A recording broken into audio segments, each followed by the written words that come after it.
আলাইকুম প্রিয় দর্শক, আবার মানে একটা ভিডিও নিয়ে আসলাম, ছোট্ট একটা। আজকে আমি গরুর গোস্তের কালা ভুনা করব। তাই পিনটা আমি গরম দিয়েছিলাম। এবারে আমি এটার মধ্যে তেল দিয়ে দিব। তেলটা যতক্ষণ গরম না হবে ততক্ষণ আমি একটু অপেক্ষা করব। গরুর গোস্ত নিয়েছি এখানে আমি একে একে সব ধরনের মশলা দিয়ে দিব। স্বাদ মতো লবণ দিলাম।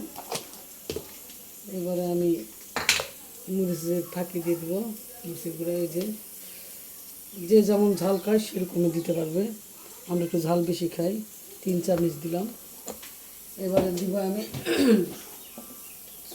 বাটা আদা জিরা রসুন বেটে রেখেছিলাম, সেটা দিলাম 2 চামচ দিয়ে দিলাম। এবারে দিব আমি হলুদের ফাঁকি দিব। এবারে 1 চামচ, বেশি দিব না। এবার সব মিলে আমি এটারে সুন্দর করে মাখাবো। এইভাবে সুন্দর করে মেখে আমার তেলটা যতক্ষণ গরম না হয় ততক্ষণ করে একটু রেস্টে রাখবো। ওগুলো পরে দিব, এখন না। এভাবে মেখে কতক্ষণ রাখলাম, আমি পরবর্তী স্টেপে যাব।